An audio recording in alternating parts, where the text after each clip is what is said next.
कि एक बिलाल तालिब इल्म से लेके मियाँ बिलाल एडवोकेट का सफ़र कैसे शुरू हुआ और कैसे आप एक अच्छे कामयाब वकील बने। आपकी नीयत अच्छी होनी चाहिए, आपके इरादे पुख्ता होने चाहिए। जब आप कोई ठान लेते हैं कि मैंने ये काम करना है, मैंने फ़लानी चीज़ हासिल करनी है, तो अल्हम्दुलिल्लाह आपकी मंजिलें जो आसान हो जाती हैं और आप अपनी बुलंदियों पर पहुंच जाते हैं। ज्यादती की जाती है लेकिन मुजरिम पकड़े तो जाते हैं, शायद कोई पकड़े भी जाते हैं लेकिन इंसाफ नहीं मिलता। हमने अल्हम्दुलिल्लाह एक अदारा बनाया हुआ, हमारे अदारे का नाम है MB लॉ फर्म। ये छोटी बच्चियों के साथ जो ज्यादती के केस हैं, जैसे जैनब कसूर, ये काफ़ी वाक़यात जो दिन ब दिन बढ़ते जा रहे हैं, ये तब तक कंट्रोल नहीं होंगे जब तक इसकी इबरतनाक सजाएं नहीं दी जाएंगी। कि मियाँ बिलाल एडवोकेट से मिलना क्या बहुत ज़्यादा मुश्किल है। अगर हर घर के अंदर एक वकील पैदा हो तो आप देखिएगा मुल्क के अंदर करप्शन हर चीज़ का खात्मा होगा। कौन सा ऐसा डिपार्टमेंट है जिसको वकील की ज़रूरत नहीं है। ये जितने भी करप्शन, ये जितने भी चोरी डकैती, ये सब कुछ हो रहा है, ये सिर्फ गुर्बत की वजह से हो रहा है। बिस्मिल्लाहिर्रहमानिर्रहीम। एक नई स्टोरी के साथ आपका मेज़बान हाफिज़ असद चौधरी आपकी खिदमत में हाजिर है। नाज़रीन, एक तरफ हमारा रकीब मुल्क चांद पर पहुंच गया तो दूसरी जानिब पाकिस्तान के बुनियादी मसाइल से ही पाकिस्तान निकल नहीं सका। माशरे में बढ़ती हुई लाकानूनियत और हवा की बेटियों के साथ बढ़ती हुई ज़्यादती के वाक़यात, पाकिस्तान इन मसाइल से कैसे निकलेगा, इसी मौजू पर गुफ्तगू करने के लिए आज हमारे साथ मौजूद है पब्लिक फ़िगर भी हैं और एक बहुत अच्छे वकील भी हैं। मियाँ बिलाल एडवोकेट हमारे साथ मौजूद है। आज इनसे बात करेंगे कि पाकिस्तान के इन मसाइल का हल क्या है। अस्सलाम वालेकुम बिलाल जी वालेकुम सलाम। सबसे पहले तो बताएं कि एक बिलाल तालिब इल्म से लेके मियाँ बिलाल एडवोकेट का सफ़र कैसे शुरू हुआ और कैसे आप एक अच्छे कामयाब वकील बने। अल्हम्दुलिल्लाह ये मेरे माँ बाप की दुआएं हैं और मैं जितना शुक्र अदा करूँ कम है। आपकी नीयत अच्छी होनी चाहिए, आपके इरादे पुख्ता होने चाहिए। जब आप कोई ठान लेते हैं कि मैंने ये काम करना है, मैंने फ़लानी चीज़ हासिल करनी है, तो अल्हम्दुलिल्लाह आपकी मंजिलें जो आसान हो जाती हैं और आप अपनी बुलंदियों पर पहुँच जाते हैं। मैं अल्हम्दुलिल्लाह मैंने मैट्रिक किया, मैट्रिक के बाद मैंने इंटरमीडिएट के बाद ग्रेजुएशन के बाद मेरी दोस्त हैं राना मोहसन साहब, उनकी मेरी फ्रेंडशिप हुई। फिर हमने बहुत सी चीज़ों को, गोल्स, अपने अचीवमेंट्स, अपनी तमाम चीज़ें हमने अचीव की, माइंड सेट किया। फिर मेरे बड़े भाई हैं चौधरी अतीक साहब, उनसे मेरी मुलाकात हुई वकालत के अंदर। हमने अल्हम्दुलिल्लाह एक अदारा बनाया हुआ, हमारे अदारे का नाम है MB लॉ फर्म। ठीक है, इसमें हमारे पास बहुत से एसोसिएट्स हैं जो हमारे अंडर काम कर रहे हैं। हम तमाम सिविल, क्रिमिनल, कोई भी कॉर्पोरेट, किसी भी किस्म का मैटर है, बैंकिंग हम करते हैं, तमाम मैटर्स को हम डील करते हैं। और अल्हम्दुलिल्लाह हम गरीबों के भी काम आ रहे हैं, जुल्म और सितम को मिटाने के लिए उनके साथ कंधे से कंधा मिलाकर खड़े हो रहे हैं। और मैंने अल्हम्दुलिल्लाह अपनी ज़िंदगी के अंदर जिस चीज़ को भी ठान लिया कि मैंने ये काम करना है, मैंने इस गोल को, इस अचीवमेंट को हासिल करना है, और मैंने वो किया। सिर्फ क्या कि जो अच्छा दोस्त होता है वो खुदा की रहमत होता है। मेरे पास मेरे अच्छे दोस्त हैं, अच्छे साथी हैं, जिनकी वजह से अल्लाह ने मुझे कामयाबी दी है और माँ बाप की दुआएं हैं। अच्छा बिलाल साहब, जिस तरह के पहले कहा जाता था, अगर तालिब इल्म से पूछा जाए आप क्या बनना चाहते हो, तो दौरे तालिब इल्मी में वो कहता था कि मैं एक अच्छा डॉक्टर बनना चाहता हूँ, एक अच्छा इंजीनियर बनना चाहता हूँ। तो मेरे ख्याल से जिस तरह पाकिस्तान के अंदर लाकानूनियत और दूसरे जराइम वक्त के साथ साथ बढ़ते जा रहे, आपको नहीं लगता हर घर से एक वकील भी होना चाहिए? अब देखें, वकालत लॉर्ड्स का प्रोफेशन है, और जो इंसान अच्छी वकालत करता है, गरीबों के काम आता है, ये ऐन इबादत है, और अच्छी वकालत ही इबादत है। हम जो इंस्पायर हुए कायदे आज़म से, कायदे आज़म ने हमें ये मुल्क दिया, कितनी कुर्बानियों के बाद, हमारे बड़ों ने कुर्बानियाँ दी, लाशों के ढेर लगे, उसके बाद हमने ये जमहूरिया पाकिस्तान हासिल किया। इस जमहूरिया पाकिस्तान का जो बानी है वो कायदे आज़म है, और कायदे आज़म हमारे उस्ताद हैं, और हम उन्हीं से इंस्पायर हैं, और उन्हीं से हम सीख कर तमाम मामला को अल्हम्दुलिल्लाह सॉर्ट आउट करते हैं। मैं ये समझता हूँ कि अगर हर घर के अंदर एक वकील पैदा हो तो आप देखिएगा मुल्क के अंदर करप्शन हर चीज़ का खात्मा होगा। कौन सा ऐसा डिपार्टमेंट है जिसको वकील की ज़रूरत नहीं है। आप किसी भी, लोग आज कहते हैं वकील अच्छे नहीं हैं, वकील जालिम है। वकील जालिम नहीं है, वकील बहादुर हैं, क्योंकि ये जुल्म सितम को मिटाते हैं, गरीबों के काम आते हैं। आप उठा के हिस्ट्री उठा के देख लें, जब भी कोई सियासतदान जहां पे करप्शन को, इस तरह के मामलों, रूल ऑफ लॉ की बात हुई, तो किन्होंने साथ दिया? वोकला ने साथ दिया। वोकला, आमरीत, इन तमाम चीज़ों के खिलाफ खड़े हुए। ये वकील ही है जो आपको मुश्किलात से बाहर निकालता है। और जो जितने भी आपके करप्ट सियासतदान हैं, कोई भी जमात ऐसी आती है या कोई भी अदारा है, उनको डर सिर्फ वोकला का है, क्योंकि वोकला किसी का के झुकते नहीं हैं। हम जुल्म के ज़ाब्ते जो हैं हम मानते नहीं हैं। अच्छा बिलाल साहब, हमें बताइएगा, अगर हम कोई केस अदालत में लेके जाए तो बेशुमार हमें हर दर्जे का वकील मिलता है। आप अवाम को और हमारे देखने वालों को राय दें कि अच्छा वकील कौन सा है, उसकी क्या खसूसियात है और अवाम को अपना केस किस वकील के पास लेके जाना चाहिए। देखें, तमाम वोखला जो हैं वो मेरे भाई हैं, अल्लाह पाक उनके रिस्क में इजाफा करे, उनको सेहत तंदुरुस्ती दे।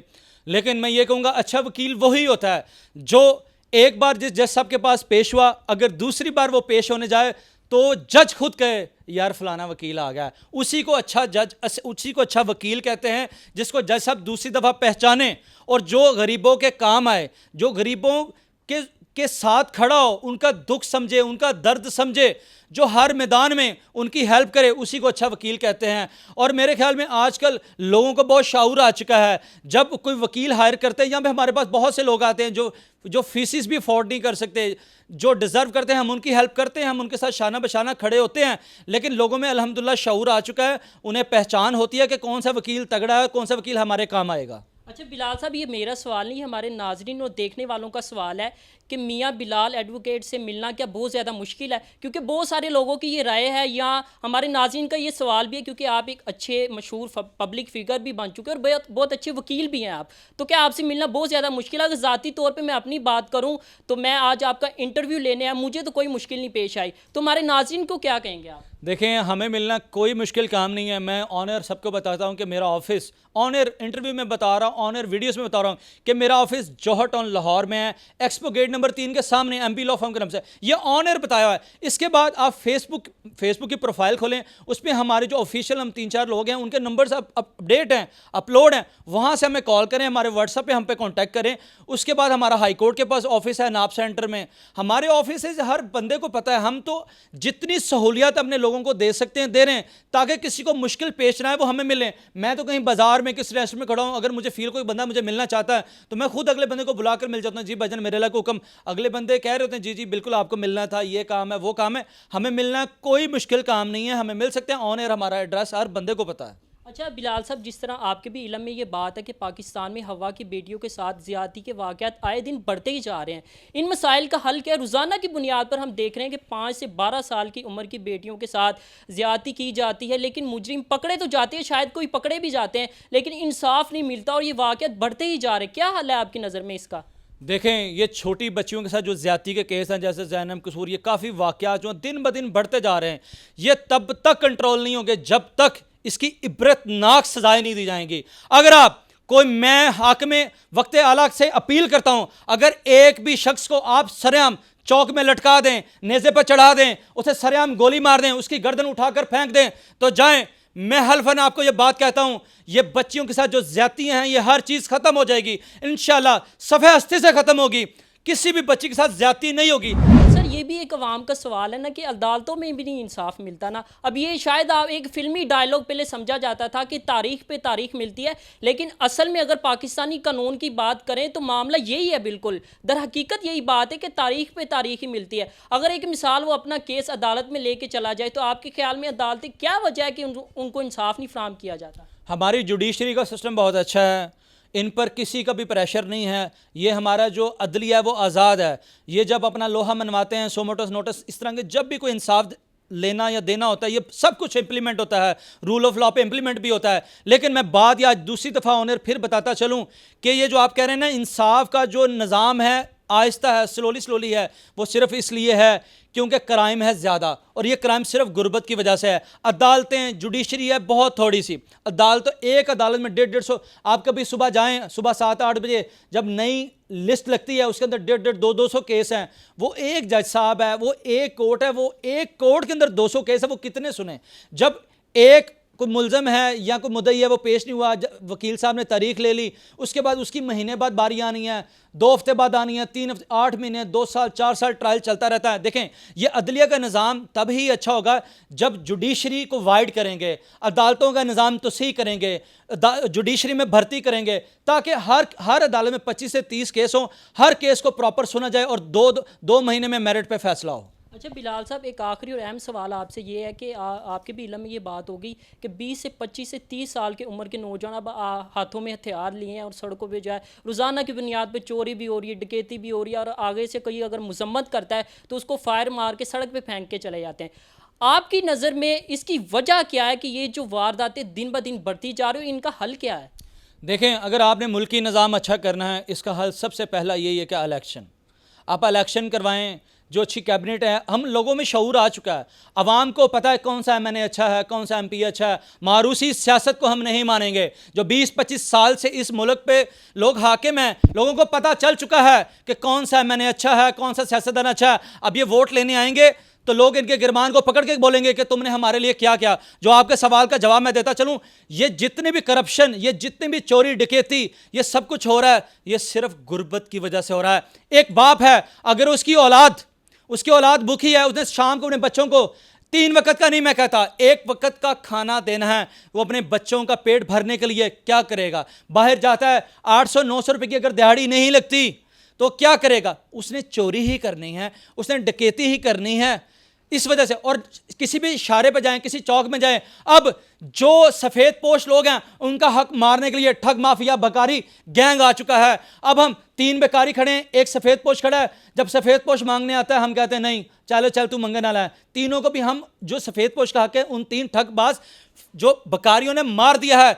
अगर आपने अपने ये गुर्बत, इन चीज़ों को, करप्शन को, नौजवान अपनी नस्ल को ठीक करना है तो मेरे भाई इलेक्शन करवाएं। और अगर इलेक्शन हो, कोई अच्छी जमात आप पर आए, कोई वक्त आला जो है हाकम है वो आप पर अच्छा है, ताकि मुल्की निज़ाम जो है वो अच्छा हो सके। जो तालिब इल्म वकील बनना चाहते हैं या इसकी तैयारी कर रही हैं, इसके लिए तालीम हासिल कर रहे हैं, मोटिवेशनल के तौर पर आप उनको क्या राय देंगे और क्या मोटिवेशन देंगे कि वो किस रास्ते को अख्तियार करें या किन इदारों को अख्तियार करके, या कौन सा ऐसा प्लेटफॉर्म है जिसके ज़रिए वो एक अच्छे वकील बन सकते हैं? देखें, वकील बनने के लिए सबसे पहले तो जब आप मैट्रिक के बाद इंटरमीडिएट के बाद ग्रेजुएशन में आपने ये ठान लेना है कि मैंने, ऑब्वियसली अब इंटरमीडिएट के बाद ही लॉ हो रहा है, 5 साल लॉ है, पहले ही होता था, ग्रेजुएशन के बाद 3 साल लॉ करते थे। लेकिन आपने मैट्रिक में ठान लेना है, मिडल में ठान लेना है कि मैंने मुस्तकबिल में एक अच्छा वकील बनना है। खुदा की कसम, आप अच्छे वकील बनेंगे तो आप जुल्म सितम को मिटा सकेंगे। जो अच्छे लॉयर्स हैं, कायदे आज़म बुक्स मिलती हैं, आप ज़्यादा से ज़्यादा बुक रीडिंग क्या करें, किताबों को पढ़ा करें। और जितनी भी इंटरनेट के ऊपर इंफॉर्मेशन, देखें, इंटरनेट लोग कहते हैं बड़ा बुरा है, इंटरनेट ये है, इंटरनेट के अगर फ़ायदे हैं तो इंटरनेट के नुकसानात भी हैं, अगर नुकसानात हैं तो फ़ायदे भी हैं। आप इंटरनेट से फ़ायदा लें, नुकसानात की तरफ मत जाएं। इंटरनेट के ऊपर बहुत सी इंफॉर्मेशन है, जनरल नॉलेज है, वहाँ से वो आप हासिल करें। कायदे आज़म को फॉलो करें, अच्छे वकीलों को फॉलो करें। और जो मैं सबसे आखिर में बात करता चलूँ, अपने माँ बाप की कदर करें, अपने माँ बाप का एहतराम करें। खुदा की कसम, जो इंसान अपने माँ बाप का एहतराम करता है वो कभी नाकाम नहीं हो सकता। जी, मियाँ बिलाल एडवोकेट साहब की आपने जामे और बड़ी खूबसूरत बातें सुनी, और आखिर में जो इन्होंने इख्तितामी बात की वो बड़ी खूबसूरत की कि अगर आप ज़माने में कुछ बनना चाहते हैं तो अपनी वालदैन की खिदमत करें। ये दरस हमारा इस्लाम भी हमें देता है। आइंदा किसी नई मौजू और नई वीडियो के साथ आपकी खिदमत में हाजिर होंगे। हाफिज़ असद चौधरी को इजाज़त दीजिए। अल्लाह निगहबान।